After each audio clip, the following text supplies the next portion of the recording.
Thalassery MG road നടപ്പാതയിൽ interlock തകർന്ന് കുഴി രൂപപ്പെട്ടത് കാൽനടയാത്രക്കാർക്ക് അപകട ഭീഷണി ഉയർത്തുന്നു. കുഴി രൂപപ്പെട്ട് മാസങ്ങളായെങ്കിലും അധികൃതർ കണ്ട ഭാവം നടിക്കുന്നില്ലെന്ന ആക്ഷേപവുമുണ്ട്. തലശ്ശേരി MG റോഡിൽ ദിവസവും വിദ്യാർത്ഥികൾ ഉൾപ്പെടെ നൂറുകണക്കിന് ആളുകൾ കടന്നുപോകുന്ന നടപ്പാതയിലാണ് അപകടക്കെണിയൊരുക്കി കുഴി സ്ഥിതി ചെയ്യുന്നത്. നടപ്പാതയിൽ പാകിയ ഇന്റർലോക്ക് കട്ടകൾ തകർന്ന് വലിയ കുഴി രൂപപ്പെട്ട മാസങ്ങൾ ഏറെയായിട്ടും ബന്ധപ്പെട്ട അധികൃതരുടെ ഭാഗത്തുനിന്ന് ഇത് പരിഹരിക്കാനാവശ്യമായ യാതൊരു നടപടിയും ഉണ്ടായിട്ടില്ല. BMP സ്കൂളിന് എതിർവശത്തായാണ് കുഴികൾ ഉള്ളത്.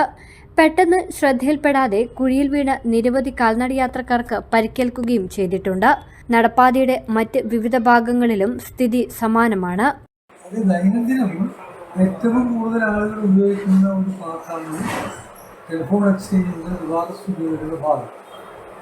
MG റോഡിൽ ഏറ്റവും തിരക്കേറിയ ഭാഗമാണ്. അവർ തന്നെ ദേവാരതി, മോഡ്, ഇത് മൂന്നും തിരക്ക് പിടിച്ച ഷോപ്പുകളാണ്. അതിനെല്ലാം പുറമെ ഇതേ സ്ഥലത്ത് തന്നെയാണ് ബൈക്കും സ്കൂട്ടറും നിർത്തുന്നത്.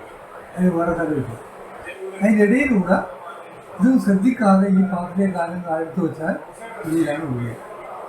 ചെറിയ കുട്ടികളെ പതിയാൻ അത് പൊട്ടാനും ചാൻസ്.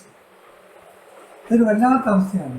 BMPന്റെ നേരെ മുമ്പിൽ ആളുകൾ ഈ ബൈക്കിൻ്റെ ഇടയിലൂടെ താഴ്ത്തു വെക്കുന്ന ഭാഗമാണ്. കൂടാതെ നടപ്പാതക്കരികിൽ അനധികൃതമായി ഇരുചക്ര വാഹനങ്ങൾ ഉൾപ്പെടെ പാർക്ക് ചെയ്യുന്നതും കാൽനടയാത്രക്കാരെയും വാഹനയാത്രക്കാരെയും ഒരുപോലെ ബുദ്ധിമുട്ടിലാക്കുകയാണ്. എത്രയും പെട്ടെന്ന് തന്നെ നടപ്പാതയിലെ കുഴികൾ മൂടി അപകടങ്ങൾ ഒഴിവാക്കാനാവശ്യമായ നടപടി സ്വീകരിക്കണമെന്നാണ് ഏവരുടെയും ആവശ്യം. News bureau, Thalassery.